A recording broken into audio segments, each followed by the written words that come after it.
somebody. Who wants some? I am the devil, and I am here to do the devil's work. We all go a little mad sometimes.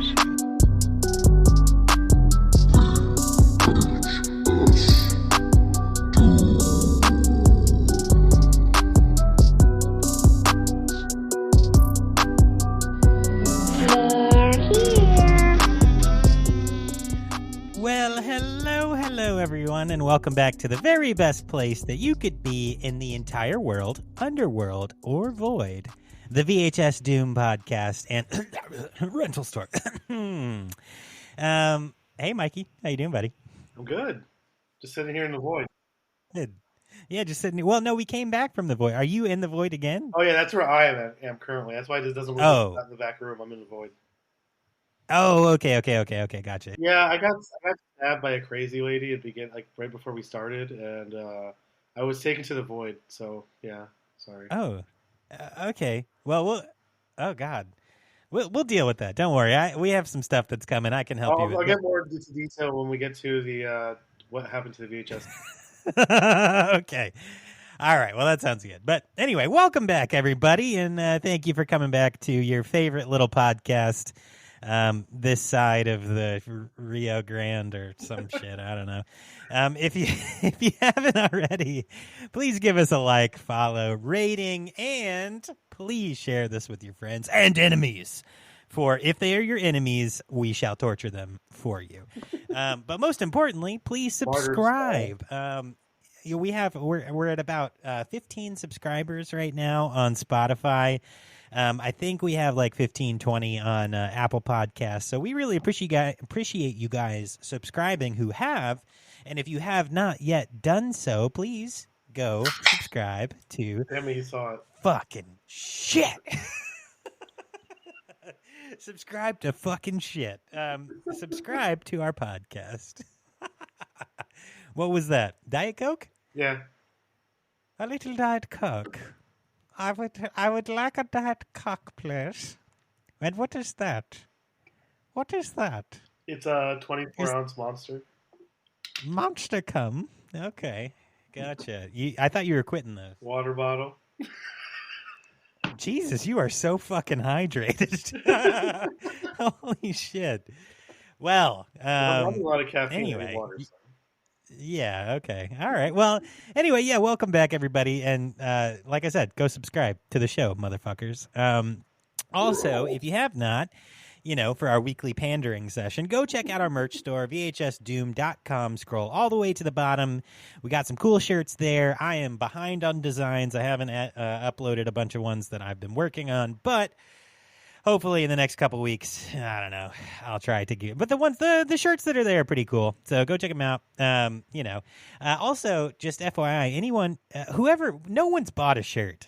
So obviously you guys don't love us. Or, I'm sure you do. But you just might be poor. And that's fine, too.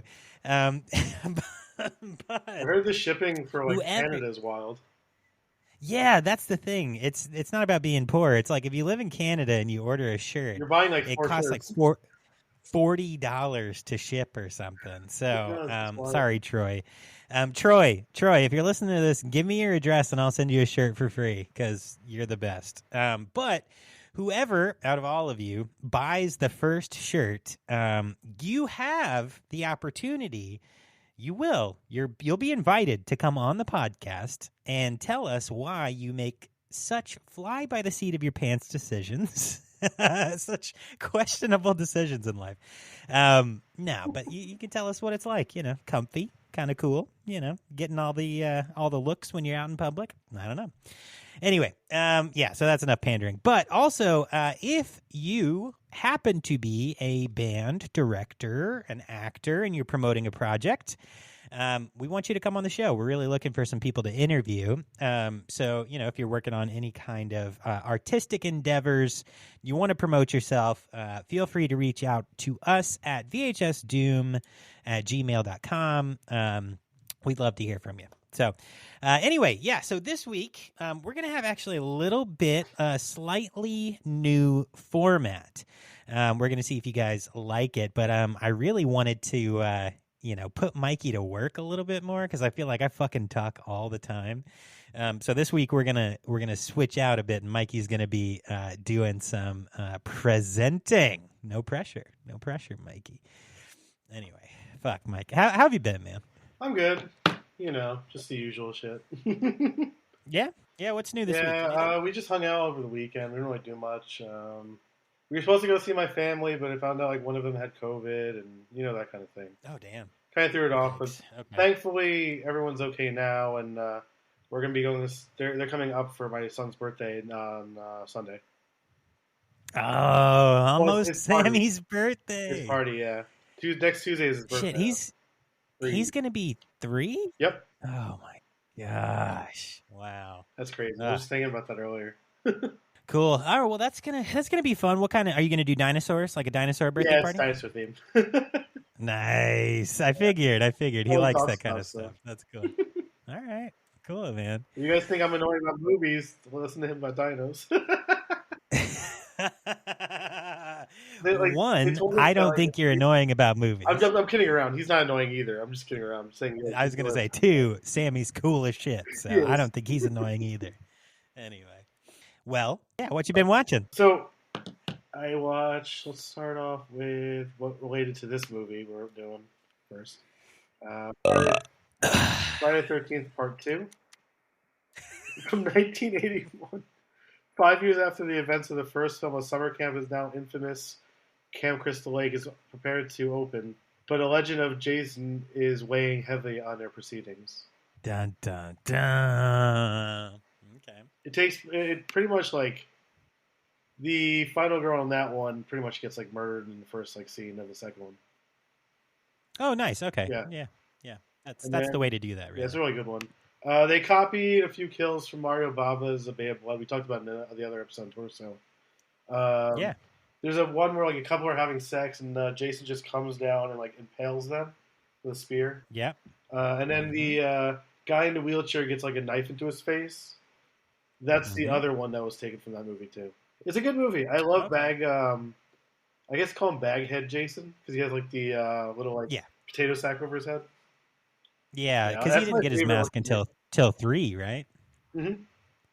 Yeah, he finds it from one of the kids there. Right. Yeah. It's a good one. I would say watch it. Yeah. Yeah. A lot of people say that's the best in the whole franchise. That's a very highly rated. I go between that one and 4. Okay. I like 4 a lot better. Not better, but like I like that one too. It's the director of The Burning. Is the director of that one. All right. Next one from 1981 also. Final Exam.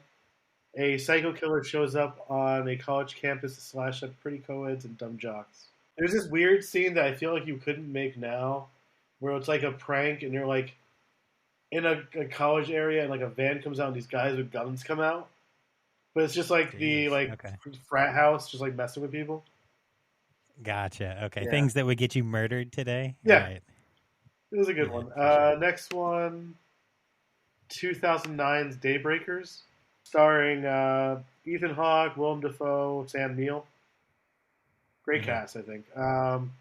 In the year 2019, a plague has... That's really scary.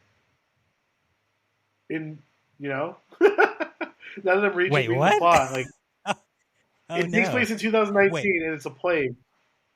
But they made it in 2009?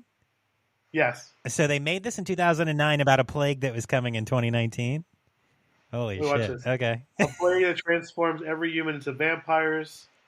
Faced with dwindling blood supply, the fractured dominant race plots their survival. Meanwhile, the researchers work on a covert band of vamps on the way to save humankind. Yeah, I love this movie. Ethan Hawke is really good in it. The creature effects, I think, are good in it. I think there's some CGI in it, but I really like it a lot. Like, if the vampires eat the other vampires, they become, like, these, like, mutants. Like, not like mutants, but, like super, like more like super vampires? Like, super vampires? Well, that looks like bats, almost. Yeah. Oh, okay. Gotcha. And then the last one was 2023's Barbie movie. Oh, you watch Barbie? Yes. Okay. I really liked it a lot. I like Greta Gerwig as a director. I thought this was awesome. Ryan Gosling was funny as hell in it. That's what I've heard. I haven't watched it. Carla really wants to watch it. I love the political sense of the movie, too. Yeah. I think the people who hate it just don't understand movies, have zero media literacy. Okay. Wow, that's a big statement. All right. Yeah. Sounds good. Good. I love this movie a lot. Nice. That's what I watched this week. What did you watch? What did you do, actually? Yeah, so actually, I watched 2 this week. I fit one more in. I thought I was only coming in with 1, but then earlier today, I'm like, nah, I'm gonna watch a movie while I work. I had a stack of movies. I passed out a bunch of times throughout the week. Dude, yeah, it's hard. But anyway, so what I did this week, because I guess I should talk about that first, right? So. This week, what did I do? Not shit. No, this weekend, the regular stuff. Like, you're an adult, you clean your fucking house, So I cleaned the house. Yep, that's why I didn't say anything, because that's what I did. Yeah, right. Did a bunch of laundry. It was raining all weekend, so I didn't do anything else. Yeah, for real. I hung out with my daughter, took her to the park. It's all the stuff I talked about like a million times, right? That's why I said usual but shit. All good. Yeah, the usual shit, but it wasn't bad. Anything that stuck out? No, not really. Just had fun with the fam. So, I love it. I love having fun with the family. But what I watched, this week, I watched 2. The first one that I watched that I made a point, I'm going to watch this movie, is actually called 13 Fanboy from 2021. And that's actually, it's directed by Debbie Sue Voorhees, who obviously was in the Friday the 13th franchise. But she directed this, and she gets killed off in the first 5 minutes of the film. It stars as the primary stars Haley Greenbauer, who plays Kelsey Voorhees, which would be her granddaughter in that film, and then Dee Wallace is really the secondary actor, but also Judy Aronson, Lar Park Lincoln, C.J. Graham. Oh wow. Dude, there's an amazing scene with Kane Hodder, and these people all play themselves, right? So that's the thing. They're all. The movie is about a crazed, obsessed fanboy who's stalking and killing off his favorite horror actors, essentially, but primarily Friday the 13th actors and actresses. And no, guys, it wasn't me who was killing the people. No, it definitely wasn't. They do reveal who the killer was there at the end. But anyway, there's kind of a twist ending that you're not expecting. It was actually a lot of fun. So the movie is relatively new. I mean, 2021, but it's I think it only made $11,000 at the box office. It was very, very low turnout for that film. It is it's all about these actors and actresses that have to deal with crazy fans, right? So maybe that doesn't play well with the fans, but it was definitely a movie made for the actors and actresses. Kane Hodder has a really deep part in it, though, where he talks about when his father died and him not saying that he loved his father, and make sure that you tell my sons I love them. There's some intense shit in the movie, but I mean, it was a lot of fun. I definitely recommend to go check it out. 13 Fanboy. It's on Tubi. Everything I watch is pretty much always on Tubi. And then the other thing that I watched today to try to have 2 movies to come in with this for this episode was another Sean S. Cunningham film. Holy shit. Ugh, Sean. That's a Shawnee burp. I watched The New Kids from 1985. I've never seen it. I always wanted to see it. Yeah, it's good, man. It's a lot of fun. So it's James Spader. He's the villain. Then Shannon Presby and Lori Loughlin. Lori Loughlin was a baby in this movie. So she was super young. How old was James Spader in that? He's a baby too. He looks like he's like 20, something like Yes, that. I thought. But essentially, the plot: brother and his sister, so that's Presby and Laughlin, move to Florida and fight local hoodlums led by a twisted drug dealer who's played by James Spader. Their parents die in a car wreck really early, and that sets up the whole premise of them moving in with their aunt and uncle and trying to resurrect like a carnival. And dealing with a bunch of rednecks, essentially. So it's fun. It was a fun little movie. They're fighting each other and trying to. That's cool. I want to check it out. Tit for tat. Yeah, pretty cool. There's some like. Okay, I'll just say there's a scene where someone cuts the throat of a bunny rabbit and drops it in the shower with Lori Loughlin. Was it real? And I was like, oh god damn. I don't think so. Maybe. It definitely didn't seem as real as the snake in Friday the 13th. I was just going to ask you that. That's obviously probably real, yeah. Yeah, we'll talk about the way it was that. moving looked like it was real. Yeah, no, that was real. That's 100% real. Actually, I did dig into that. We'll talk about that when we get to that, though. But yeah, so that's kind of what I watched. Definitely go check those out. 13 Fanboy and the New Kids. So yeah, man. That's it. Cool. Well, I guess we can go ahead and start getting things checked back in from last week. But you said we ran into a problem. Well, so what we sent you home with. You hear that? What? What is it? Oh, Jesus Christ. What the fuck was that, Mikey? Are you dead? Oh my God. Dude, if you guys are watching this on YouTube, Mikey's literally bleeding out. He's like, okay, well, I'm gonna call for the paramedics. Oh God. Did Scabby just revive you? Are you there? Yeah, he did. Holy shit. Oh wow. I heard a burp and then you're like, whoa, all right. Nice. Thanks, Scab. Scab coming through clutch, as is tradition. But yeah, there's this crazy lady back here, and she's saying that somebody's son is lost, but I don't understand it. Oh, weird. Okay.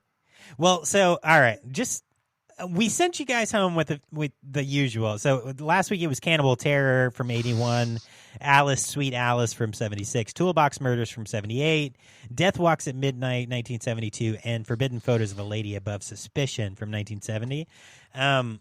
Did we get any of those back, Mikey? And why is she stabbing? I'm so confused. What's happening? It's happening again. What? It happened. What's again. happening? What the fuck? Oh, I got stabbed in my face. Oh my God, you're fucking bleeding everywhere, bro. Where is this? I don't see a lady. She's behind you. Is she? What? I don't know. Is she an apparition? What the fuck? Bro, did somebody curse these VHSs? Dude, watch out. What? Okay, I'm dodging something right now. Okay. What? Jesus Christ. Oh no, I just pressed the wrong button. I'm okay. Okay, so did someone curse the VHSs? What's going on? Well, is that a ghost? I had to kill that lady, so now she's not like. What? And now her son is at the front door, and like he's dead too, and I'm scared. What the fuck? Why did you have to kill a lady? She was stabbing the shit out of me. Why is she here? I don't know. She said she used to work here. No, somebody definitely owned the store before we did. Interesting. Oh my God. Oh, I can hear her. She's saying, Steve should never have opened this place again. There's been too much trouble here. Did you know that a young boy Was shredded. the year before those two others were killed? Video store attendants. Weren't paying any attention. They were making love while that young boy... Was killed in the rewinding machine. His name was Jason. I was working the day that it happened. Restocking the pornography. Here, I was the Naughty backroom girl and switchboard attendant. Jason should have been watched every minute. Holy she's saying that somebody wasn't paying attention to the rewinding machine and her son got sucked into it and torn to shreds. He became it. So now he became a part of the rewinding machine? He is the VHS player. We have a talking VHS player now. Holy shit. Oh, no, look. Listen. Here's her voice. I have to kill all VHS store employees because you let my son die. Oh, my God. Mike was too busy doing things in the back room. Were you having sex with something in the back room? I'm married. I don't know what you're talking about. Oh, okay, good. Yeah, see, I don't know. See, it's weird. Like, I get it, a couple horny teenagers taking off. They're not watching somebody drown. Like, yeah, but like, a VHS store seems like a pretty risk-averse place. I don't know. Maybe not. Not this store, I guess. Yeah, we have a really weird back room. Yeah, we do. We'll let you guys check it out at some point. Anyway, okay, so did we actually get any VHSs back? No, just a copy of Friday the 13th. So just a copy of Friday the 13th. And it's from the box set, too. I can't even, sell this. It says don't sell. Cannot be sold individually. Yep. Okay. All right. Well, so we have one copy I don't left. know. Bro, we're going to go out of business. It's real soon. Real soon. But okay. All right. Well, fuck it. Whatever. It's all good. I guess, Mikey, are you still bleeding? Do you need any Band-Aids? You need the paramedics? Wait. You good? All right. What's that noise?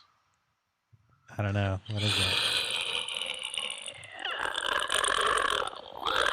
Is that Scabby Boy? What's up, Scabby Boy? Hello? I'm not talking to you, Dylan. Fuck you. Who's that? That's not Scabby. Yes, it is. Is that little Scabby Mane? What the fuck you think this is? Yeah, it's little Scabby Mane. What's up, bitch? Where's your dad? He's in Kentucky.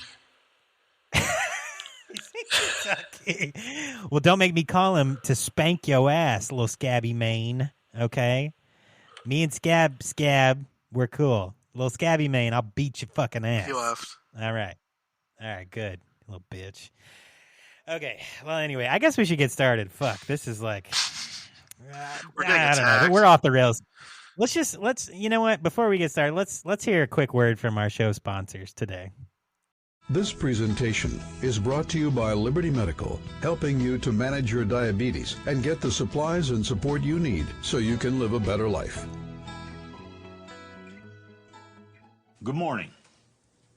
I'm Wilford Brimley, and I'd like to talk to you for a few minutes about diabetes. Actually, about smoking that Whoopi Goldberg South Egyptian Fur Burger Deluxe Mega Million Scratcher Skunk Bubba Kush. We smoking Dung Beetle. I'm on 12 Vicodins smoking on Scooby-Doo Dick. We smoking Sequoia Banshee Boogers. We snorting that good Buffalo Soldier Tamarind Jordanian Jibbies. They must have amnesia. They forgot that I'm him. no one is more serious than Liberty about smoking shit in a glass pipe, blowing the Lord's bubbles. And if you'll obey these simple rules and do these simple things, you'll feel different. This shit ain't nothing to me, man. I'm a dog. I'm biting the fart bubbles into bath. We smoking symbiotes. See if I'm not right. Thanks for your time. Have a good day.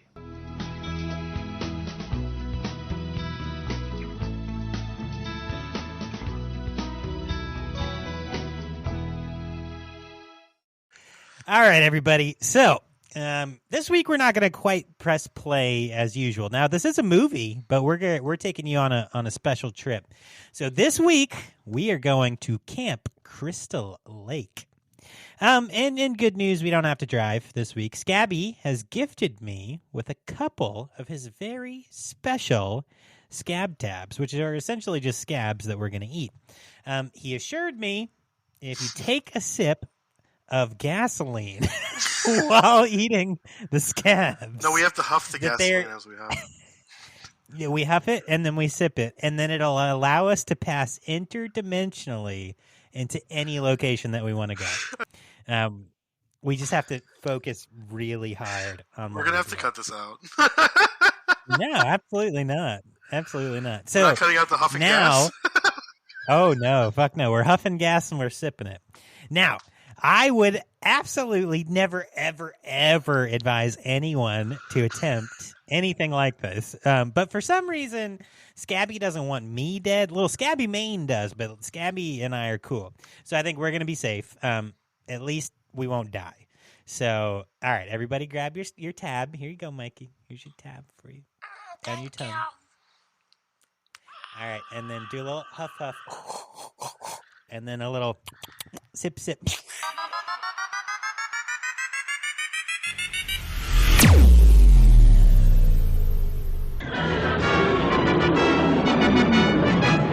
Jews are in space, presuming alone, protecting the Hebrew race. Holy fucking shit. There's a beautiful lake over there. Oh, looks like we may have shot back a little too far in time, though. Looking at my watch here, says it's Friday, June 13th, 1980. Are you okay? You're still flashing a little bit. Get yourself together. Compose yourself. All right. Looks like I see some storm clouds off in the distance. Looks like it might be a bit of rain coming in. Should we go hide in that cabin together, Mikey? What? Kevin There's an Bacon, old guy right there. Shit. He has something to tell you. Oh, hey, what's up, bud? What's up? Oh. His name is Ray, I think. Don't go in that place. Don't go in. Yeah, are you the messenger of God? Yeah, I will hide in your pantry. Holy shit, bro. I see an old lady scampering through the woods real fast. She's real fucking fast. God damn. Does she look familiar? Yeah, that's the lady that's behind you right now. No, you know what? She just ran through me. Oh shit. I don't think they can. No, I don't think they can see us. I think she just ran through me. I don't think they can see us. So, all right. Here's what I think's happening. 1, we went back in time. 2, we're at Camp Crystal Lake. 3, I don't think anybody can see us, but I think we can see them, kind of like, like It's a Wonderful Life, right? When he sees his life without himself. That's a good idea. I think we're in that. Yeah. So yeah, we are. I think we'll be okay. All right. Well, I guess let's take a seat on this porch because it looks like it's gonna rain. I see some teenagers frolicking around with their bras off. So let's read the back of the box and get started. I'm married. No, I know. I'm just saying. I'm just pointing out what is here. No, I was trying to do a funny voice. I couldn't do it, so it's good. Absolutely a creepy thing, but whatever. That's how people lived back in 1980. Kevin Bacon was a creeper in that movie. Oh, fucking yeah. Anyway, all right, let's read the back of the box. Okay. Mikey, get us started. All right. Terror and suspense abound in this 24-hour nightmare of blood. Camp Crystal Lake has been shuttered for 20 years due to several vicious, unsolved murders. The new camp owner and 7 young counselors are readying the property for reopening despite warnings of a death curse by local residents. The curse proves true on Friday the 13th as one by one, each counselor is stalked and violently killed. Okay. Cool. All right, well, let's jump in. We're going to start talking about just a little bit of notes on the cast, crew, and the company. So Friday the 13th is a 1980 American independent slasher film that was produced and directed by Sean S. Cunningham. I love it when like independent movies become like big like studio films. You know what I mean? Yeah, absolutely. Like Halloween, was produced on a budget of $300,000 and made $70 million. What was this at one? box This one was like even lower, right? Yeah, this one was. This one was made for a little bit more. Yeah, it was made for $550,000, but it still made $60 million at the box office. That is wild. Yeah. So, I mean, this was obviously the beginning of an era, right? But, so it was written by Victor Miller, starred Betsy Palmer, Adrienne King, Harry Crosby, Laurie Bartram, Mark Nelson, Janine Taylor, Robbie Morgan, and Kevin Bacon. Its plot follows a group of teenage camp counselors who are murdered one by one by an unknown killer while they're attempting to reopen the abandoned summer camp that has a tragic, tragic past. Prompted by the success of John Carpenter's Halloween in 1978, director Cunningham put out an advertisement to sell the film in Variety. It was just a poster that said Friday the 13th on it, nothing else. That's the funniest thing. Yep. Isn't that? While Miller was, God, Jesus Christ, still drafting. While Miller was Jesus Christ, he was still drafting the screenplay. After casting the film in New York City, filming took place in New Jersey in the summer of 1979 on an estimated budget of $550,000. A bidding war ensued over the finished film, ending with Paramount Pictures acquiring the film for domestic distribution, while Warner Brothers secured international distribution rights. It was released on May 9th, 1980, which was Friday the 13th was a major box office success. Grossed $59.8 million, almost $60 million worldwide. Critical response was divided, with some praising the film's cinematography and score, while numerous others derided it for its depiction of graphic violence. Aside from being the first independent film of its kind to secure distribution in the U.S. by a major studio, its box office success led to a long series of sequels, 10 to be exact, a crossover with the Nightmare on Elm Street film series, and a 2009 series reboot. A direct sequel, Friday the 13th Part 2, was released 1 year later. Have you seen the remake? I have not. Is it good? I will recommend it. It's good, yeah. Really? Okay. For a remake from like, what was that, 2009? Yeah. It's good. Okay. Because there's a lot of horse shit that became like remakes of movies at that time. Yeah, no, absolutely. That was like the time. Now, so the remake, the 2009 remake poster has Jason on the It's Jason cover. Yeah. Does he have the mask in the remake? Yes. Okay, so it's not a real. He has a mask and like this like military jacket kind of thing. Okay, so it's not a real remake. Like, is there? It's like a requel. Is there a Mrs. Voorhees in it? I can't remember. It's been like a couple years since I've seen it. Yeah. I will say that it feels like a requel because it mixes a couple like different plots from different movies. Oh, okay, gotcha. Yeah, but the kills are solid. I haven't seen it. Now I want to see it, and I believe it is on Tubi. I think it is. Yeah, I'm gonna have to check it out. I have it it came with the box set from Scream Factory. I got. Nice. Okay. All right. Well, I'm gonna watch it. Mikey recommends. Okay.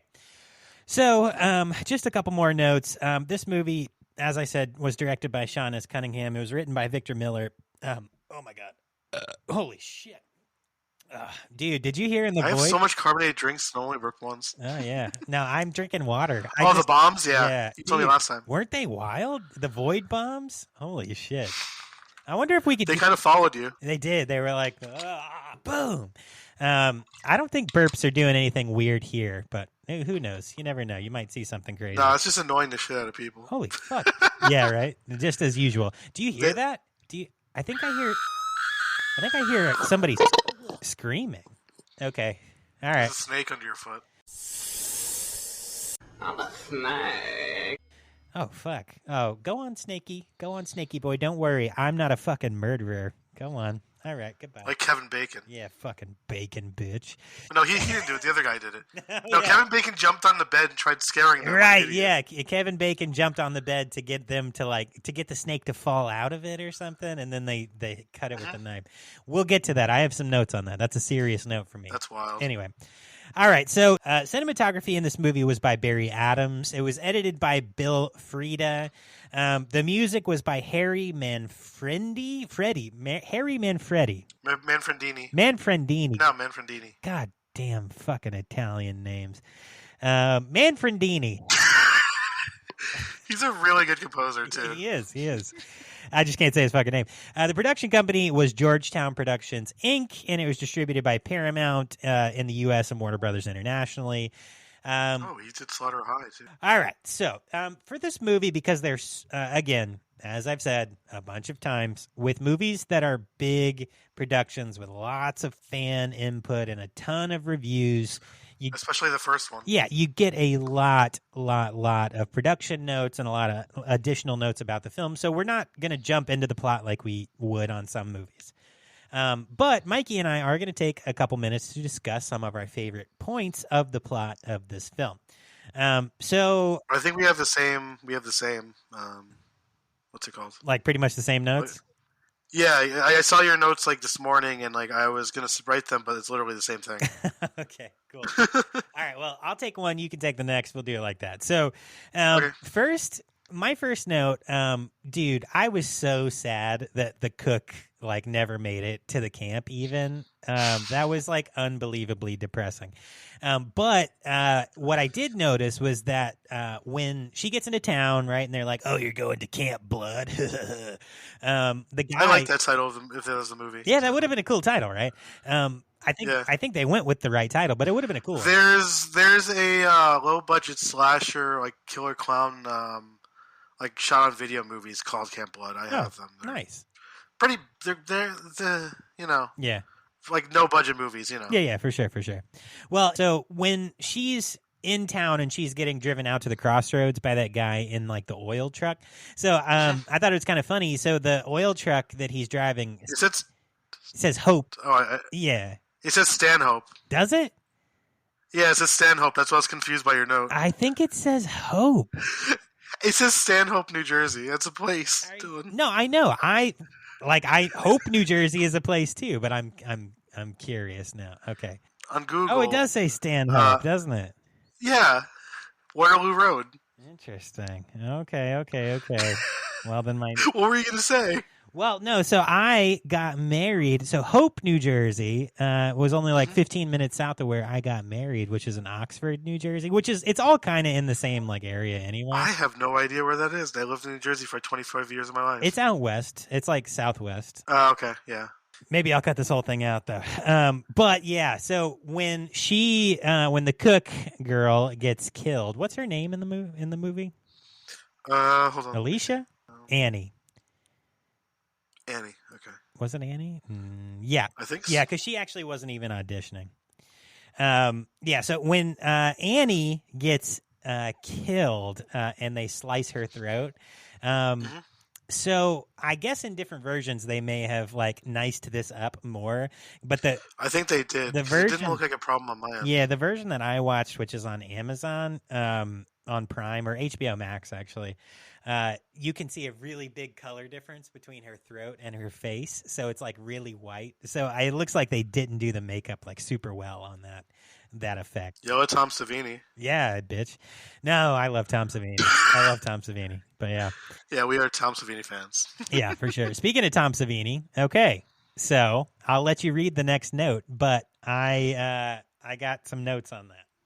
So Dylan in capital letters put snake with like 4 exclamation points. The snake! I'm a snake. That snake, they murdered that snake, okay? They used the machete and just killed that snake. That was a real I understand they were trying to introduce the machete into the movie. Sure.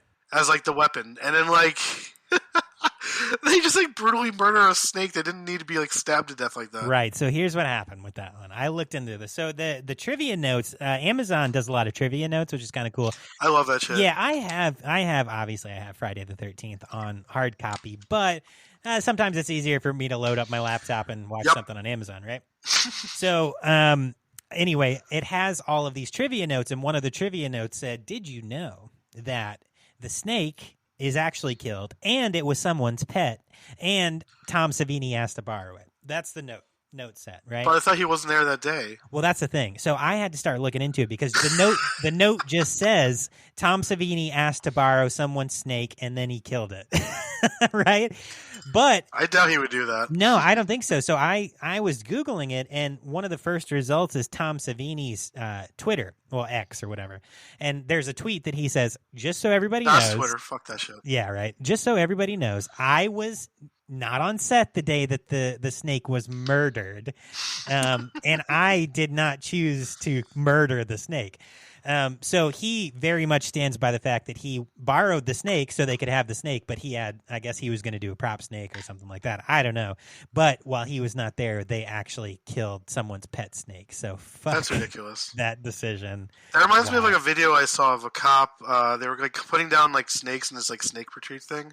Mm-hmm. And like they accidentally, the guy who like runs it or something, his snake was like in one of the things and they accidentally killed it. Oh my God, that's so sad. And they kept saying like, "Oh, we'll fix it." He's like, "How can you fix it? You put a nail in my snake." Oh my God. Because they were putting down like snakes with like a nail gun, and like they accidentally did his. Holy shit! And then when they found out, you could see it. Like they saw the body camera, like, "We fucked up." Oh my God. Why are they putting down all those? Whatever. Okay. I'm guessing they're like poisonous snakes or something. Or like those pythons in Florida that aren't supposed to be there or something. Probably, yeah. Gotcha. Florida, man. Anyway, okay, so the next note, personally, my favorite kill in the entire movie has to be Kevin Bacon's tracheotomy. Kevin Bacon's tracheotomy with the arrow. That from the underside. That was so really good. So I didn't think that the throat slash for the cook was that great in the beginning, but they really made up for it with the Kevin Bacon tracheotomy. I love the axe to the face. Yeah, he and his girlfriend. It's like two of the best. Yeah. I just wish it was on screen a little bit more. But I know like probably like 80. What was it? 80. Yeah. They probably didn't have like the effects to do it like on screen at that time. Yeah. 1979, 1980 would have been really hard to get an actual axe swinging at the head. That would. I mean, Savini's definitely done in other movies, obviously, another Friday the 13th. But yeah, I think you have to do some creative camera work on that. But yeah. Mm-hmm. Yeah, those are really cool. Do you have any other plot or like kill notes you wanted to talk about? I thought it was funny when they did kill the snake. The guy is like, she's like, "Is it dead?" He's like, "If it has a shorter clone." That was stupid. I was like, "You fucking assholes." I don't know. I thought that was funny as hell. Like, you're such a fucking dickhead. Yeah, well, that's the whole point. That guy is a super dick throughout the whole movie. He was the one who was drowning and like then grabbed the girl's face. Yeah, I thought that was kind of funny, honestly. It was a funny line, but I was like, "Fucking asshole." Yeah, I mean, listen, it's 1979, 1980. There was animal violence in movies still. Obviously, if you've watched anything Italian, you know that. Oh, when the camp director gets killed, it was I didn't really like how quick it was. Yeah, they didn't do much with that. Yeah. It was just like a stab in the stomach. He got a tummy ache. Yeah, that was it. It was gone. But they were being quick at the end, right? You have to wrap it up. Yeah. So you never know. They wanted a larger body count, I noticed. Yeah, for sure. Absolutely. Cool. All right. Well, that's kind of our plot notes. Just some things that we found interesting throughout the plot itself. But now we're going to move on into production notes and notes on the film and its development.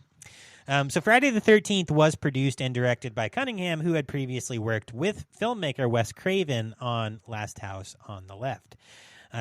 Cunningham, inspired by John Carpenter's Halloween, wanted Friday the 13th to be shocking, visually stunning, and make you jump out of your seat, quote. Wanting to distance himself from Last House on the Left, Cunningham wanted... I can see why, though. Yeah. Cunningham wanted Friday the 13th to be more of a roller coaster ride. I'm assuming, because it's a video nasty and had just a poor response. Probably just the content of it. Content of it was brutal. Yeah. Yeah. I feel like that's his most brutal movie. I mean, like, he's done, like, he did Friday the 13th, obviously, and, like, I don't think that's as... I don't know. Like, the kills in Friday the 13th, like, it's just, like, it's like that, but, like... Yeah. A rape revenge movie is, like...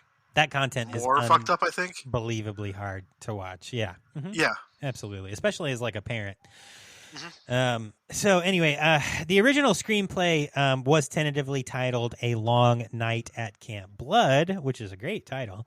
That would have been a great title. Yeah. While working on a redraft of the screenplay, Cunningham proposed the title Friday the 13th, after which Miller began redeveloping. Cunningham rushed out to place an advertisement in Variety using the Friday the 13th title. Worried that someone else owned the rights to the title and wanting to avoid potential lawsuits, Cunningham thought it would be best to find out immediately. He commissioned a New York advertising agency to develop his concept of Friday the 13th and the logo. Do you want me to bring the poster up on the screen? Or? Yeah, go for it. Which consisted of a big block letters bursting through a pane of glass. In the end, Cunningham believed there were no problems with the title, but distributor George Mansour stated, there was a movie before ours called Friday the 13th, The Orphan. It was a moderately successful film, but someone still threatened to sue. Either Phil Scuderi paid them off, or it was finally resolved. Phil Scuderi paid them off, or it was resolved. I just can't talk and can't pronounce anybody's name. So fun. All right. The screenplay was completed in mid-1979 by Victor Miller, who later went on to write for several television soap operas, including Guiding Light, One Life to Live, and All My Children. At the time, Miller was living in Stratford, Connecticut, near Cunningham, and the two had been collaborating on potential film projects. Miller delighted in inventing a serial killer who turned out to be somebody's mother, a murderer whose only motivation was her love for her child. He said, quote, I took motherhood and turned it on its head, and I think that was great fun. Mrs. Voorhees was the mother I'd always wanted. Holy shit. A mother who would have killed for her kids. Betsy Palmer did a great job as Pamela Voorhees. She did, but she trashed the film. So we'll talk about that. We'll talk about that, yeah. Miller was unhappy about the filmmaker's decision to make Jason Voorhees the killer in the sequels. He said, quote, Jason was dead from the very beginning. He was a victim, not a villain. So the idea of Jason appearing at the end of the film was initially not used in the original script. In Miller's final draft, the film ended with Alice merely floating on a lake. Jason's appearance was actually suggested by makeup designer Tom Savini. He's been called Jason's father. Yeah, he is. He's Jason's father, and he made the future possible, I think. So Savini stated, quote, the whole reason for the cliffhanger at the end was I had just seen Carrie, so we thought that we needed a good chair jumper like that. And I said, let's bring in Jason. On the ground. Yeah, dude, holy shit. I'll tell you what, that jump scare with Jason at the end, I've seen this movie a bunch, and it still makes me jump. I was like, oh. You got me an autographed picture of that one from I the did, yeah. guy who played Jason in that one. Yeah, the very first little baby Jason. Yeah. Mm-hmm. Yep. Yeah, well, so, let's talk a little bit about some casting notes. So there are a lot of casting notes, and I just kind of went through and picked and chose some very important ones, but we're not talking about everything that has to do with each character here. So a New York... Whoa. What? I saw the producers wanted Sally Field for something. That's different. I know. Yeah. Well, they didn't, but they couldn't. They didn't have the budget. So, well, anyway. So we'll get there. So a New York based firm headed by Julie Hughes and Barry Moss was hired to find 8 young actors to play the camp's staff members. Cunningham admits that he was not looking for great actors, but anyone that was likable and appeared to be a responsible camp counselor. The way that Cunningham saw it, the actors needed to look good, they needed to read the dialogue somewhat well, and work cheap. Moss and Hughes were happy to find 4 actors, Kevin Bacon, Laurie Bartram, Peter Brower, and Adrienne King, who had previously appeared on soap operas. The role of Alice Hardy was set up as an open casting call. That was a publicity stunt used to attract more attention to the film. The producers originally wanted Sally Field for the role of Alice, but they realized that they could not afford her, an established high-profile actress, and they went for unknowns instead. According to Adrienne King, originally, the producers were looking really hard for a name actress to play Alice. They finally realized that even if they could find somebody like that who was willing to do it, they would not be able to afford her. So they decided to go with new talent instead. Speaking of Alice Hardy. Holy shit, I think I see her running through the trees over there. Fuck, is she carrying... What is she carrying? Is that some rope? Fuck, I don't know. Okay, whatever. Are you okay? What happened? Did you die? Mikey's choking himself. Autoerotic asphyxiation. You're muted. I can't hear you. I was acting like I got stabbed. Did you just stab yourself? They can't even see us. Mikey just carries a knife. He's like, drama.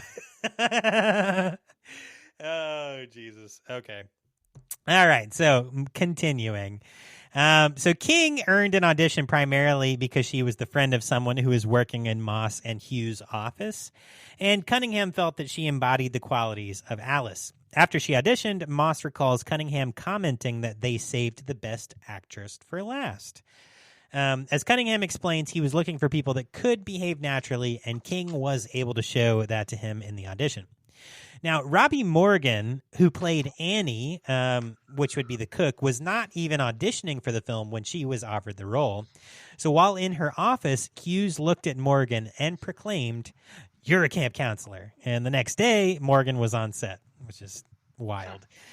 Morgan only appeared on set for one day to shoot all of her scenes. Rex Everhart, who portrayed Enos, did not film... That sounds like a porn name. Right, it did. Rex Everhart. Well, it would be Everhard. Everhard. Rex Everhard. I mean, look at my name right now. Rock Everhard. Willie B. Hardigan. And I'm good old Rufus John Voorhees the third. All right. Wait for Dylan to get the joke. Willie B. Hard? Will he be hard again? Willie B. Hard again? I don't know. Oh, my God. Well, I don't know. All right. So Rock Everhard, who portrays Enos, did not film the truck scenes with Morgan. So she had to either act with an imaginary Enos or exchange dialogue with Tasso Savrakis. Greek names. Holy shit. Don't you ever do a Greek episode. Ever. I do have a couple Greek movies we could watch. Not allowed. So, Island of Death is pretty good. That was Savini's assistant who would sit in the truck with her. So they would do lines together. So that scene where he and her are in the truck together and he's being a creep didn't actually happen. They were with different people filming lines. Okay. So next, let's see here. Estelle Parsons was initially asked to portray the film's killer, Mrs. Voorhees, but declined with her agent citing that the film was too violent and did not know what kind of actress would play such a part. Shelley Winters was also offered the part, but turned it down. That's a weird one. Right. Hughes and Moss sent a copy of the script to Betsy Palmer in hopes that she would accept the part. Palmer could not understand why someone would want her for a part in a horror film, as she had previously starred in films such as Mr. Roberts, The Angry Man, and The 10 Star. Palmer only agreed to play the role because she needed to buy a new car, even when she believed the film to be, quote, a piece of shit. So Stavrakis subbed for Betsy Palmer as well, which involved Morgan's character being chased through the woods by Mrs. Voorhees, although the audience only sees a pair of legs running after Morgan. Palmer had just arrived in town when those scenes were about to be filmed and was not in the physical shape necessary to chase Morgan around the woods. Morgan's training as an acrobat assisted her in these scenes, as her character was required to leap out of a moving Jeep while she discovers that Mrs. Voorhees did not intend to take her to the camp. Betsy Palmer explains how she developed the character. That was some crazy shit. That was, right? That was. So there's a quote here from Betsy Palmer that explains how she developed the character of Mrs. Voorhees. So this is her quote directly. Being an actress who uses the Stanislavski method. Did I say that right? Stanislavski? I think so. I always... So, yeah. Stanislavski, Slabadovsky, Slabadov. It's funny.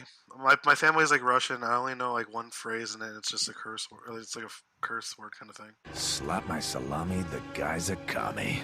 Oh yeah, what is it? Tvaya mama suka. What's that mean?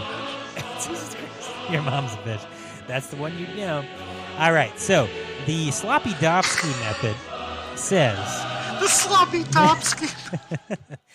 She said, I always try to find details about my character. With Pamela, I began with a class ring that I remember reading in the script that she'd worn, which we see several times. So we see that in the beginning when the person's wandering through the woods, and then at the end when she holds her hand up and she gets decapitated, you see her ring again, right? So she stated that I traced Pamela back to my own high school days in the early 1940s. So it's 1944, a very conservative time, and Pamela has a steady boyfriend. They have sex, which is very bad, of course, and Pamela soon gets pregnant with Jason. The father takes off, and when Pamela tells her parents, they disown her because of her having babies out of wedlock, which is not something that good girls do. I think that she took Jason and raised him the best that she could, but he turned out to be a very strange boy. She took lots of odd jobs, and one of those jobs was a cook at a summer camp. When Jason drowns and her whole world collapses, what were the counselors doing instead of watching Jason? They were having sex, which is the way that she got into trouble in the first place. From that point on, Pamela became very psychotic and puritanical in her attitudes as she was determined to kill all of the immoral, dirty, sex-having camp counselors. You're roboting so hard. You were too. Do not leave, no matter what. I'm not leaving. I'm not leaving. Okay, good. Thank you. Thank you. Rufus. All right. Rufus John Voorhees to you, brother. And I'm going to take all your weed because I'm a cop and you're at camp and you're dressed like a chicken. I don't know. I don't make the rules. You smell like hash. You smell like hash. When he was like Nate, when he was trying to get like Kevin Bacon arrested, that was so funny. Right? When he kept like naming all different kinds of drugs. What you been sniffing, boy? Anyway, all right. So some filming notes before we get into the soundtrack. So the film was shot around the townships of Hardwick, Blairstown, and Hope. Hey, Hope. I knew I saw it. In Warren County, New Jersey. Hope, New Jersey. There's no hope. There's no hope. Everybody's going to die. Scabby man says no hope. Is that Scabby?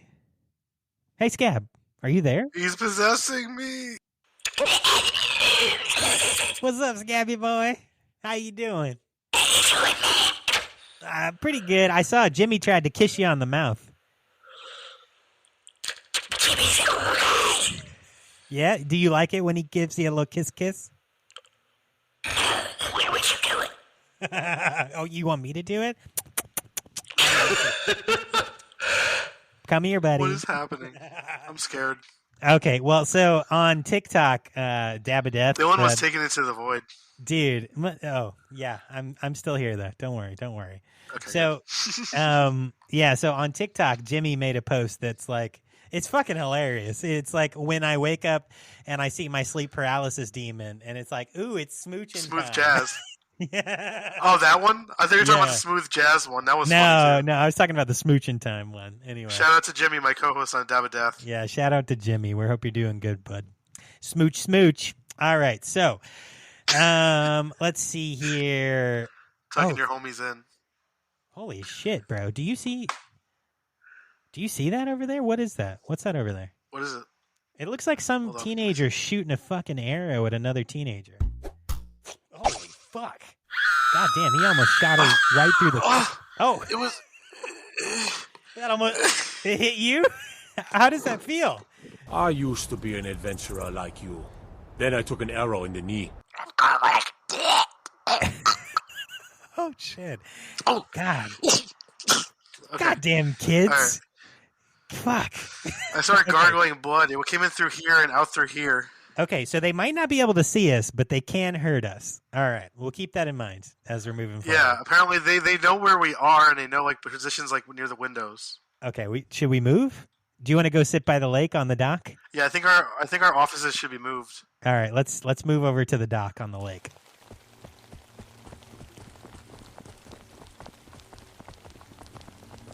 Yeah, our makeshift office is in this campgrounds. Yeah. Okay. All right. Cool. All right. Take a seat. Diabetes. Yeah, diabetes. Here's another word from our sponsors for the day. This presentation is brought to you by Liberty Medical, helping you to manage your diabetes and get the supplies and support you need so you can live a better life. Good morning. My shooter a crackhead. He looked like Woody Harrelson. I'm Wilford Brimley, and I'd like to talk to you for a few minutes about Top shelf Zaza and how it's disrupted my circadian rhythm. No one is more serious than Liberty about moving like French Montana. Huh? Actually about diabetes. And if you'll obey these simple rules and do these simple things, you'll feel slowly faded into darkness. See if I'm not right. This shit ain't nothing to me, you stupid piece of shit. Step the wrong way and you will perish. Reach for my neck, you'll get turned into an example. Thanks for your time. Have a good day.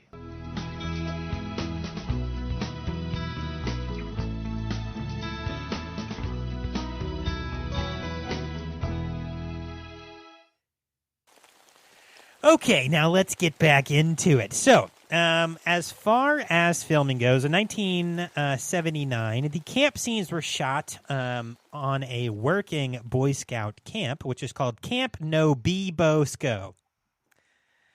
Okay. Camp Nobibosco. Camp Nobibosco. What the fuck is this? Camp Nobibosco, which is located in Harvard. Oh, in Blairstown, New Jersey, yeah.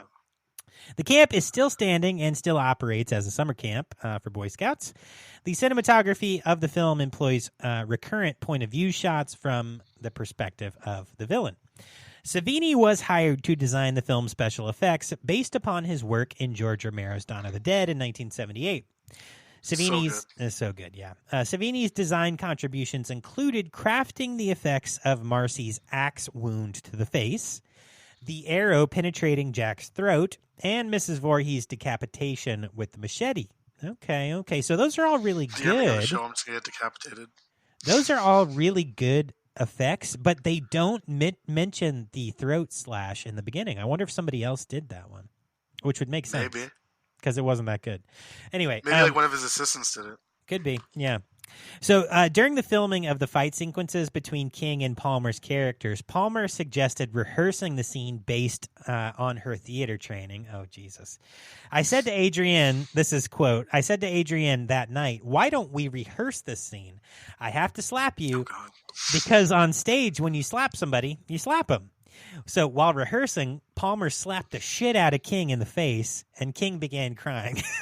She collapsed to the floor. This would like get her canceled if she did this on a set now. I know, right? Like you would get blackballed from like Hollywood. Yeah, she was crying. Sean, she hit me, and then Palmer said, "Well, of course I hit her. We were rehearsing the scene." She Will Smith'd her. And then Cunningham said, "No, Betsy, we don't hit people in movies. We miss them." And she said, "I'm old. That's wild. I went to high school in 1944 and I beat my children." Anyway, okay, so soundtrack notes. All right, so when Harry Manfredini, yes, yeah, God.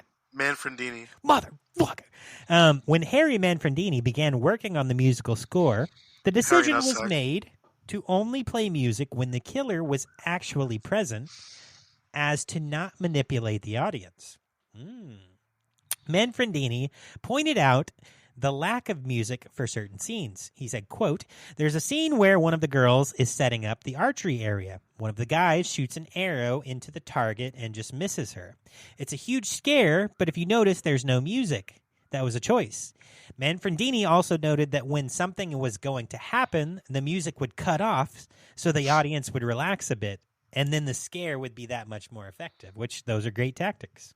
Alright. Because the killer, Mrs. Voorhees, appears on screen only during the final scenes of the film, Manfredini had a job of creating a score that represents the killer in her absence. I thought it was clever. Manfredini borrows from the 1975 film Jaws, where the shark is likewise not seen for majority of the movie. The motif created by John Williams cued the audience to the shark's invisible menace. Sean S. Cunningham saw a chorus, but budget could not allow it. While listening to Krzysztof Penderecki? Is that how you say it? Krzysztof Penderecki. Penderecki, okay. Penderecki. Manfredini was inspired to recreate a similar sound. He came up with the sounds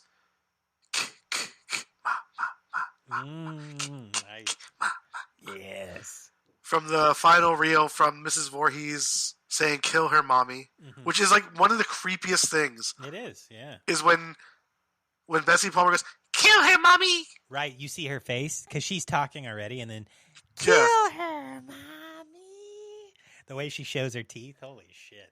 Ugh, so creepy. Yeah. To achieve the unique sound he wanted for the film, Manfredini spoke to two words harshly and distinctly, rhythmically into the microphone and ran them into an echo reverb machine. Oh, cool. Neat. So then... Named the Horse Machine. A what? Horse Machine. A horse machine? Yeah, it's on Horse Machine Ranch Road where I live. What? Horse Machine Ranch Road, where Mikey lives. Well, where I live on Horse Machine Cum Road, Manfredini finished the original score after a couple of weeks and then recorded the score in a friend's basement. He's working out them basements. I had to put my phone down. I used my phone for notes, and you just made me laugh so. Victor Miller, an assistant. Horse Machine Cum. Victor Miller, an assistant editor. Sorry. Jay, that's fine. Cooper, have commented on how memorable the music is, with Cooper describing it as iconographic. Manfredini says everybody thinks it's cha-cha-cha. Everybody thinks it's cha-cha-cha. That's the name of this episode. And I'm like, cha-cha-cha? That's a quote. Manfredini says, quote, everybody thinks it's cha-cha-cha. And I'm like, cha-cha-cha? What are you talking about? That's stupid. Yes. All right. So in 1982, Graham He says this in a documentary, too, a bunch of times.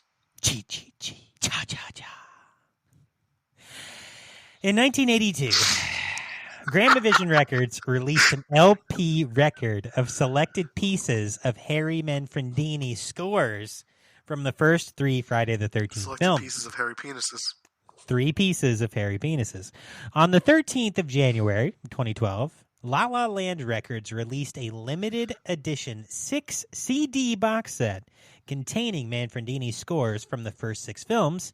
It sold out in less than 24 hours. Did you place an order? No. Oh, ugh. That's all right.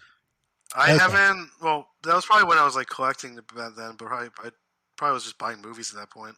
Yeah, 2012 is pretty. I mean, I never really bought soundtracks or anything. Yeah, makes sense. All right, so God, that's crazy. As a new part of our show here, again, I know we're old, getting Mikey more involved. Mikey today will be talking about all of the critics' penises. So, Mikey, take it away.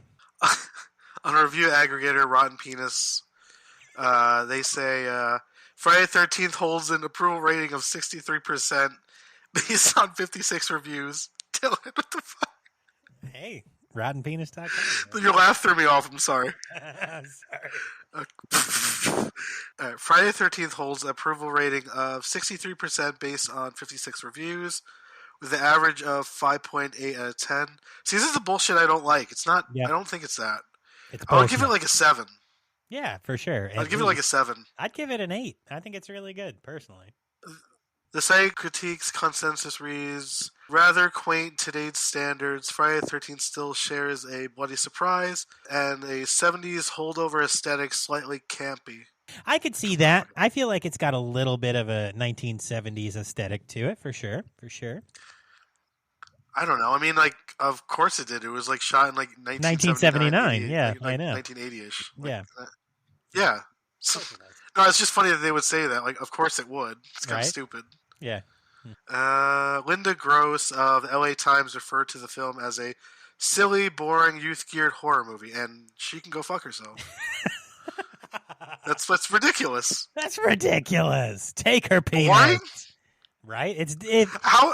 There are a lot of words. There are a lot of words for this, but boring is not one of them. I'm taken aback by this. Like, cause like boring Friday the 13th. I don't know. That's bullshit. Right. All right. Nervous musical score. She praised the score for the movie.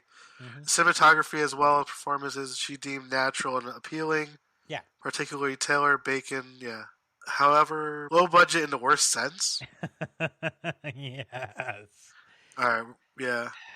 And then so this was Variety. Yeah, so Variety was the one who said low budget in the worst sense. So we did take Linda Gross's penis because Linda Gross was kind of rude, but she did say that the acting was good, so that's good.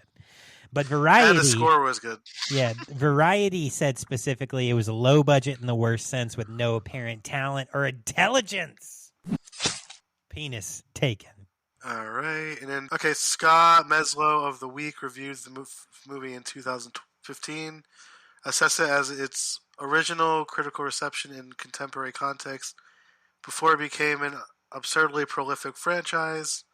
Friday the 13th was a cynical, one-off attempt to make a fast buck on a sleazy slasher movie that accidentally ended up spawning a decade-spanning multi-million-dollar phenom. Okay. I agree. Yeah. It does, yeah. I agree, definitely. It does feel like different than the other ones. It does, yeah. All right, now to home release. Yes, okay. All right, Friday the 13th was first released on DVD in the United States by Paramount House Entertainment on October 19th, 1999. The disc sold 32,497. On February 3rd, 2009, Paramount released the film again on DVD and Blu-ray, uncut for the first time in the United States. I had that one. Nice, okay. Previous VHS, Laserdisc, DVD releases included an R theatrical cut. Nice. The uncut version of the film contains approximately 11 seconds of unreleased footage. Nice, okay. I watched that before this. Do you know what the 11 seconds were? I think it might... Does it say it in here? I don't think so. I don't remember. No. I think it might be the beginning. Oh, yeah? Okay. Gotcha. In 2011, the uncut version, the Friday the 13th, was released on a 4-disc DVD collection with the first 3 sequels. It again included 2 Blu-ray sets, the Friday the 13th Camp Collection in 2013. If that's the one I think it is, it came with a Jason mask, and I think I still have that mask somewhere. It's like that really tiny mask I have. Oh, okay, cool. Yeah. Friday the 13th, the Ultimate Collection in 2018. Paramount's Blu-ray, which was re-released on the 40th edition in Steelbook in 2020. Yeah, so the Scream Factory put out a box set of the whole franchise with the Freddy vs. Jason movie. Oh, okay. Gotcha. So that was the 4K scan? Yeah, it was a 4K rescan, and it has every sequel in it. Nice. Wow. How much was that? It's a big box set. I have it in the other room. I paid $120 for it, I think. Was it? Okay, gotcha. Yeah, Nice, I think it's cheaper now, obviously, because it's been like 3 years. But I'll have to check that out. This is the first one from it. Nice. Okay. Yeah. Lovely. And it has tons of extras. It's awesome. Cool. Well, thank you, Mikey. I appreciate that. Like I said, we're going to try this new format where Mikey jumps in and takes some sections. So I'm not talking your ears off the whole time. And I appreciate you, Mikey. You're the man. All right. No problem. So, holy shit, bro. I think I just saw some old lady throw a fucking body through a window. Did you see that over there? Oh my God, what's that? Fucking shit. Holy shit, bro. That old woman is strong as fuck, bro. She has been going to the gym. She just hit the shit out of me. Smack this nut! No! Who do you think you are? You can't do this to me! She was just choking me a little bit. Okay, she took off after Are we that. gonna buy 340s? Yeah, we will. She just took off after that that teenager over there. Weird. Okay. Yeah, she just like sucker punched me twice. Bro, I think they're headed down towards the generator room. Okay, we'll see what happens over there. She was trying to rip my new shirt, and I was like scared for a second. What a bitch. Okay. I like your new shirt. Who is that? Yeah. Who is that? It's the band Gates to Hell. It's their rip of Mortal Kombat 2. Nice.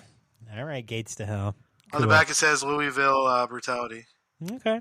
They're from Kentucky. Little Kentucky. Okay, lucky Kentucky. Like old Kentucky Jimson. All right. Yes. So, moving on. I got it from nightshiftmerch.com. Cool. Shout out. We're not getting paid. So, all right. Legacy. Yeah, legacy notes. So, contemporary scholars. Legacy penis. Contemporary penis scholars in film criticism. Penis connoisseurs. Such as Tony Williams. Hi, Tony. Tony Williams have credited Friday the 13th for initiating the subgenre of the stalker or slasher film. Okay, I don't know about that. We've talked a lot about the origin of the slasher. We talked about that last time. We did. So Torso. Tony Williams. Torso. Tony Williams, you're wrong. Torso. Exactly. Tony Williams is torso. Okay, so cultural critic Graham Thompson also considers shut the fuck up before I slash your head off. You will only have a torso by the time I'm done with you. All right, so cultural critic Graham Thompson also considers the film as a, you don't want to talk to HR, Balthy does not like you right now, template, along with John Carpenter's Halloween from 1978. That instigated a rush of films of its type, as we talked about way back in episode 2, in which young people get away from supervision and are systematically stalked and murdered by a masked villain. While critical reception of the film has been varied over the years since its release, it has attained a significant cult following. In 2017, Complex ranked the film 9th in a list of the best slasher films of all time. Film scholar Matt Hills wrote of the film's legacy, quote, Friday the 13th has not just been critically positioned as intellectually lacking, it has been othered and devalued in line with the conventional aesthetic norms of the Academy and official film culture. Said to lack originality and artfulness, to possess no nominated or recognized auteur, and to be grossly sensationalist in its focus on Tom Savini's gory special effects, end quote. The film was nominated in 2001. Into the penis bin. Into the penis bin for you, Matt Hills. The film was nominated in 2001 for AFI's 100 Years, 100 Thrills list. And in April 2018, Camp Nobisco, whatever, where the film was shot, held Crystal... Good old Camp Bibida Boppida Bobolini, where the film was shot, held Crystal Lake tours. Oh, wait. I hear somebody coming in. Do you? I went there. Oh, Hugh, you went to Camp Hobbity Bobbity Bobolini? Oh, that makes sense. That's what I'm saying when I'm talking to you guys. I go... That's just the camp name? Okay. Well, I'm glad you went to that camp. Did you enjoy it? You never answered me during my interview. What? What do you mean?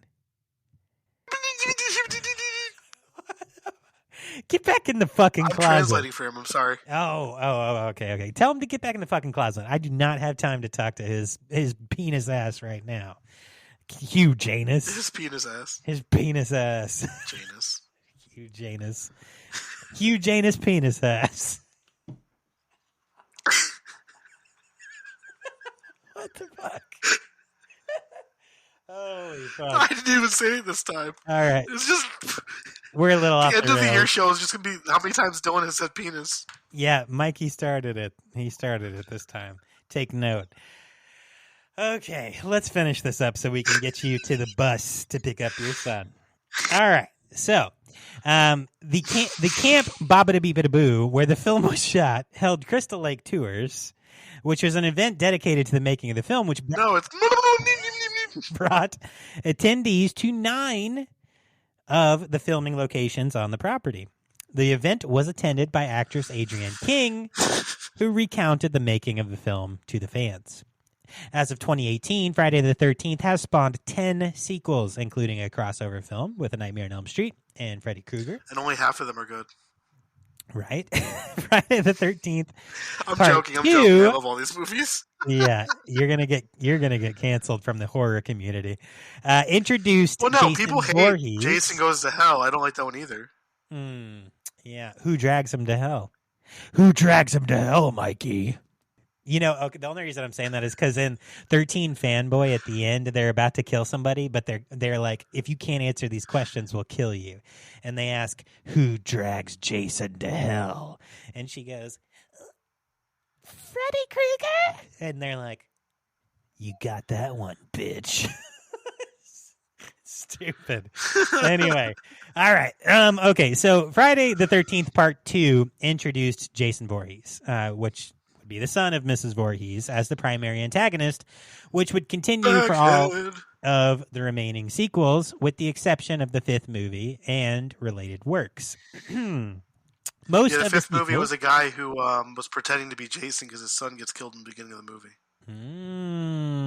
Good spoiler. I have the figure of it. It's funny because like you take the mask off and it's the guy's face under it, like a Jason head. Oh, nice. Okay, how about that? Yeah, it's cool. That's cool. All right, so most of the sequels were filmed on larger budgets than the original. For comparison, Friday the 13th, the original had a budget of $550,000, while the first sequel was given a budget of $1.25 million. At the time of its release, Freddy vs. Jason had the largest budget with $30 million. Wow. All of the sequels... Man, that movie is a mess. Yeah. All of the sequels repeated the premise of the original, so the filmmakers made tweaks to provide freshness. Okay, one major addition that would affect the entire film series was the addition of Jason's hockey mask in the third film. This mask would become one of the most recognizable images in popular culture. A reboot to Friday the 13th was released theatrically in February of 2009 with Freddy vs. Jason writers Damian Shannon and Mark Swift hired to script the new film. The film focused on Jason Voorhees along with his trademark hockey mask and was produced by Michael Bay. Fuck Michael Bay. I will say the 2003 remake they did of Texas Chainsaw was good too. Okay. Fuck Michael Bay. Yep. So Andrew Form and Brad Fuller. That's the one with Jessica Biel. I like Jessica Biel. Through Bay's production company, Platinum Dunes, for New Line Cinema. In November 2007, Marcus Nispel, the director of 2003 remake of Texas Chainsaw Massacre, was hired to direct, and the film had its United States release on February 13th of 2009. Couple more notes on Legacy. So there was a novelization in 1987, 7 years after the release of the first motion picture. I love novelizations. The only one I have, though, is from Dawn of the Dead. Oh, yeah? Okay. Well, so this one was by Simon Hawke. He produced that. One of the few additions to the book was Mrs. Voorhees begging the Christie family to take her back after the loss of her son, and they agreed. Another addition in the novel is more understanding in Mrs. Voorhees' actions. Hawke felt the character had attempted to move on when Jason died, but her psychosis got the best of her. When Steve Christie reopened the camp, Mrs. Voorhees saw it as a chance that what happened to her son could happen again, and her murders were against the counselors because she saw them as responsible for Jason's death and she wanted to prevent the death. But then who's going to take care of the kids? Well, no kids will come if all the counselors are dead, right? Because the kids What if the parents accidentally send them and they didn't know? Just put them on the bus and they arrive to a camp full of dead bodies? Holy shit. I think someone would figure that out. Maybe the bus driver, unless the bus is being driven by a child. All right, so a couple more notes from the comic books. A number of scenes from the film were recreated in Friday the 13th, Pamela's Tale, which was a 2-issue comic book prequel released by Wildstorm in 2007. In 2016, the book on... I know I didn't have that one. Oh, yeah? In 2016, my comic book store didn't get that one in. The Joker. Joker's Child. Joker's Child, yeah. Yeah, in Fairlawn. Shout out. That's one of my favorite stores in Fairlawn. Dude, I love the Joker's Child. I don't even know if it still exists, but I love that place. It's still open. Is it? Nice. Okay. Anywho, okay, let's finish this up so you can get to the bus stop. So there was a video game in 2007 which released the adaptation of Friday the 13th for mobile phones, I guess. I didn't know that. In the game... Ew, from 2007, that's awful. All right, so in the game, the player plays as Annie Phillips, but unlike in the film, she doesn't die. So while the staff is preparing the camp for its first summer weekend, an unknown stalker begins murdering each of them. The player must discover the truth and escape the camp alive. I'm assuming if it's from 2007 and it's a mobile game, it's probably kind of like, like turn by turn or something. I don't know. Garbage. Straight hot trash. Just because, phone games in 2007 were awful. They it was were Snake all, and nothing else. Bro, they were all bad. Yeah, I don't really know. I'd have to check that out, but... They're all a scam. Right, for sure. Pay $7.99 and you can play this one game. Alrighty, so when you can buy ringtones. I do, and I bought a couple. I'm pretty sure. Same. 99 cents. I had the Halloween theme. Yeah, right. It went off in my history class in college. My teacher was freaked out. That's awesome. All right, friends. Well, that wraps up our notes on Friday the 13th, the original. So let's get the fuck out. Bro, look over there. Holy shit. That fucking kid's about to decapitate that old woman. Look. Fuck.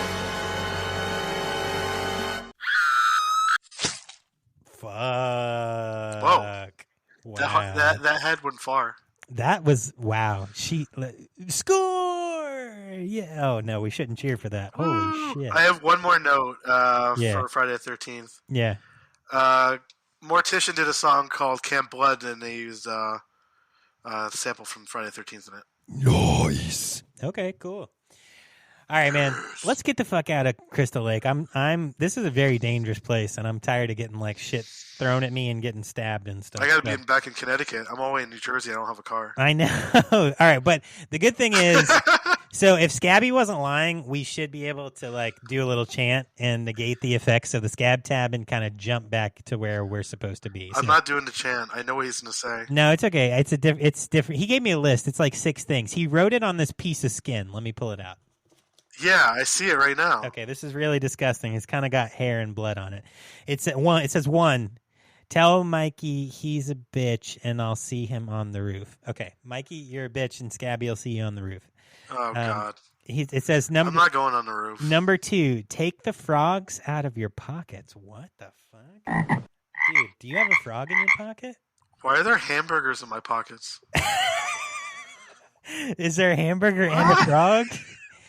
You better have a frog. If you don't have a frog... Yeah, the frog's eating the hamburger. Holy fucking shit. Okay, and it says number 3, lick their butts. What the fuck? And then number 4 says, ha, ha, ha, ha, ha, ha, ha, ha, ha, ha. Number 5 says, see you in hell. And number 6 says, JK, the magic frog ass should do the trick. All right, I'm going to lick the frog ass. Are you going to lick the frog ass? I think we have to. I already did. Oh, you did? Me too.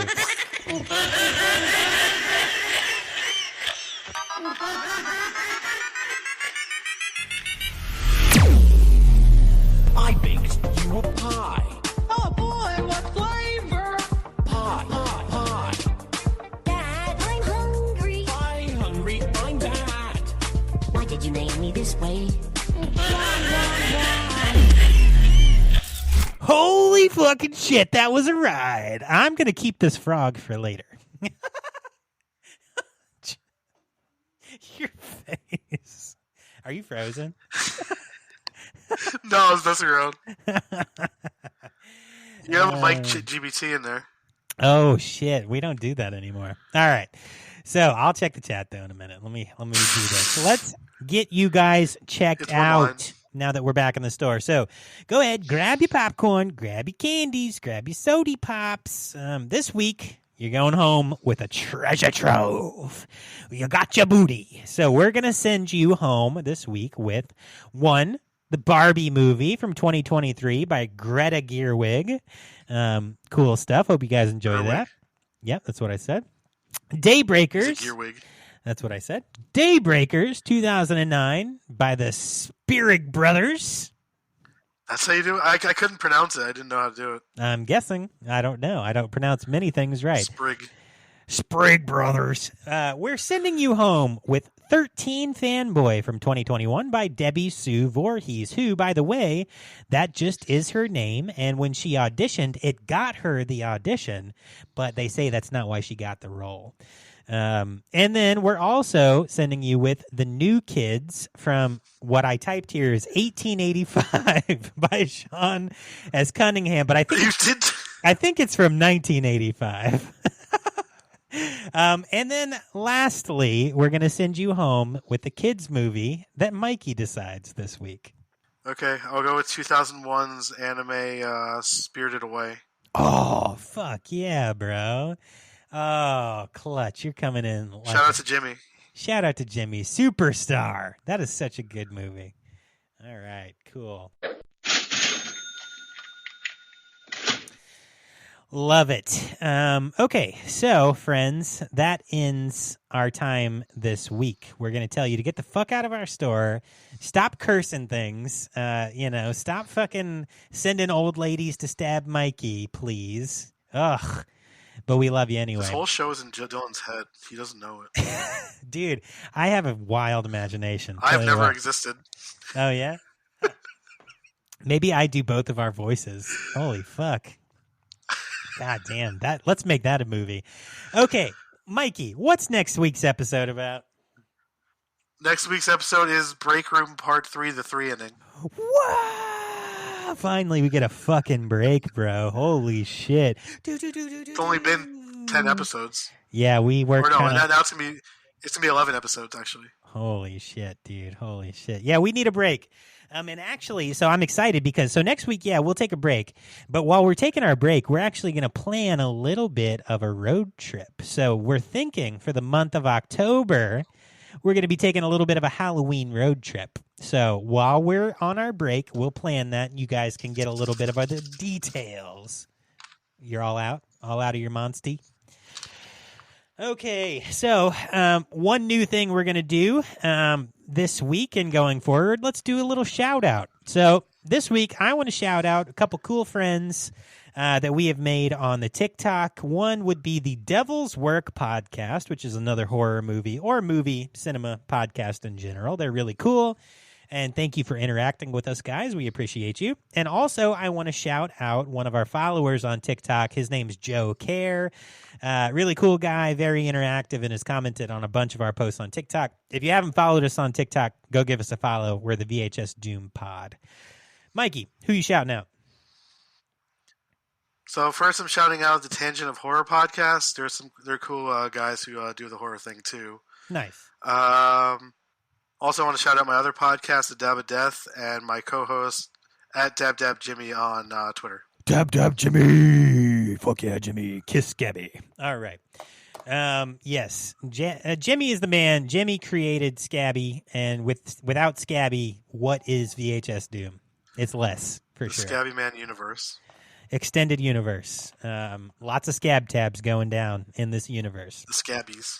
The Scabby boys. The Scabby Awards. Yeah, but we're not scabs. We're not fucking scabs, you scabs. You know who's fuck that shit. Bro, who was it?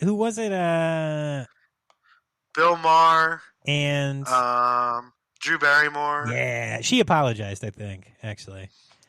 She had to. I mean, she was getting canceled on Twitter for it. They're both scabs. Yeah.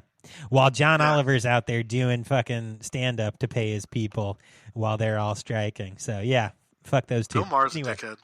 Yeah. All right, so last bits, friends. Don't forget, come on the podcast if you have a project or you want to promote anything. Sorry. You're okay. Email us at vhsdoom@gmail.com. If you're in a band, you're a director, you're an actor, and you want to promote your project, we'd love to have you on.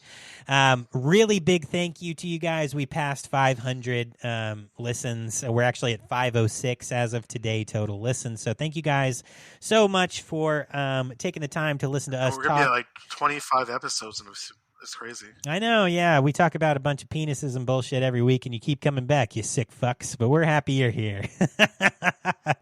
And then let's see, Mikey. I remember the first episode, you didn't even want to curse on it. I know, right? I wanted to keep it clean. Fuck that. So let's see. Mikey's Chat GPT, Gobellini's Revenge, Blood. All right. Love that. Okay. So, Mikey, let's get back to work. I think we have an interview. We have maybe a new possible employee. I have their application here. Their name is Pootie Shoot. So that's a little weird, but we'll see how Pootie Shoot does. I don't know. Is Dick Gozinia in there too? What? Who? Dick Gozinia. Dick Gozinia. Gozinia? No, I didn't see a Gozinia. Does that start with a G? Or Harry Ascrack. Ascrack? Does that start with an A? I don't have those apps. AZCRAC. Ascrack? Harry Ascrack? No, I don't see a Harry Ascrack here, and I don't see a Dick Gozinia. But we do have a Pootie Shoot, so that's, I don't know. Are you filling out these applications? I don't know. No. We'll see. We'll tell you guys how that goes. We had Hosscock for a little bit. Right. We'll tell you guys how that interview goes next week. But anyway, we appreciate you being here. We'll see you next time here at the VHS Doom Podcast and Rental Store. Peace.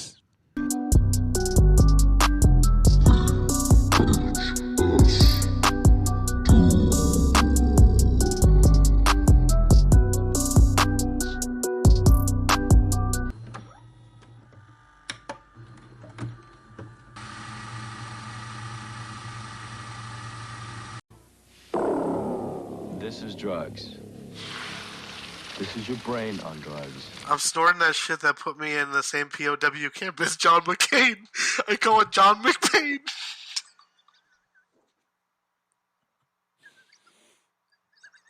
Holy shit, bro. You're fucking stupid.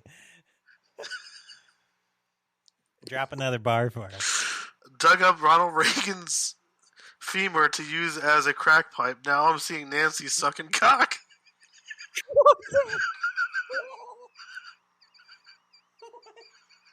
What the fuck is wrong with you, bro?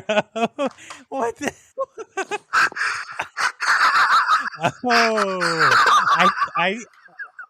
I might have to put that in the after credits. We'll please.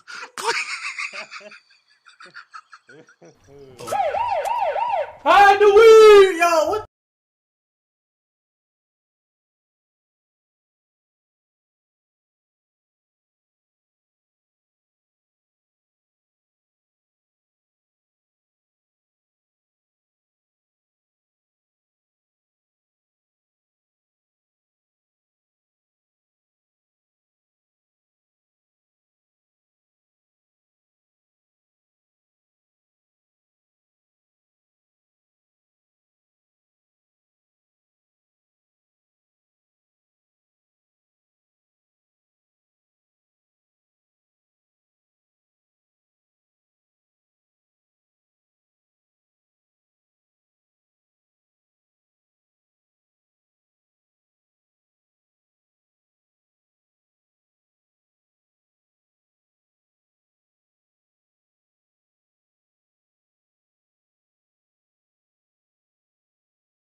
This is drugs. This is your brain on drugs. Any questions?